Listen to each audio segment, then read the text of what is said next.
1979-1989 жылдар аралығында ауған жерінде кеңес өкіметінің қатысуымен өткен сұм соғыс қазақ жұртының жадында мәңгі өшпес анық.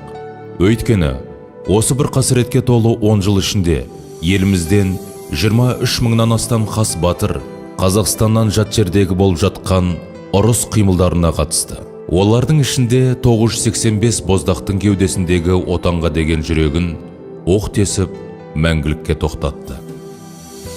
Ал 23 азаматымыз осы күнге дейін хабарсыз кеткендер қатарында. Әрине, соғысқа аттанғандардың дені қаракөз қазақ жігіттері екені шындық. Ауғанстанға әскер енгізу туралы шешім 1979 жылдың 12 желтоқсанында Кеңестер одағының Коммунистік партия орталық комитеті саяси бюросының отырысында түбегейлі қабылданып, аса құпиялы қаулымен бекітілген болатын. Бүгінгі таңда елімізде ауған соғысына қатысқан 18 мыңға жуық азамат бар. Олар тәуелсіз еліміздің дамуына, бүгінгі ұрпақты отан сүйгіштікке, ұлттық патриотизмге тәрбиелеуде өлшеусіз үлес қосып келе жатыр.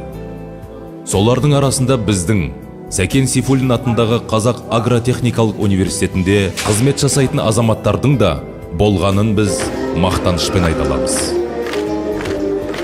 Ауған жерінде болған күрестің басты мақсаты Ауғанстанда толықтай саяси бақылау жүргізу болды. Бірақ біз бұл шайқастың нәтижесінің не болғанын әлі күнге дейін білмейміз. Бар білетініміз, біздің боздақтар ел алдындағы борышын адалдықпен атқара отырып, асқан ерлік көрсетті. Одан кейінгі уақытта еліміздің тәуелсіздік жылдарымен ұласты. Тәуелсіз ел болып, өз армиямызды жасақтадық. Осы уақытта тағы да сол ауған мәселесі көтерілді.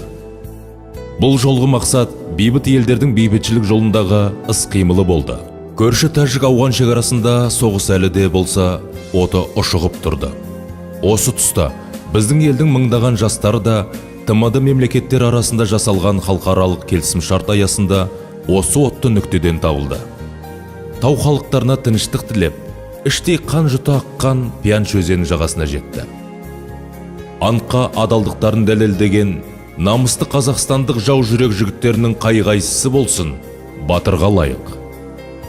Сол Тәжік ауған шекарасына бітімгер ретінде барса да, қарулы қақтығыстарға араласып, өз серттерінің беріктігін танытқан жауынгерлер тағы да біздің білім ошағымызда бар екендігін мақтанышпен айта аламыз.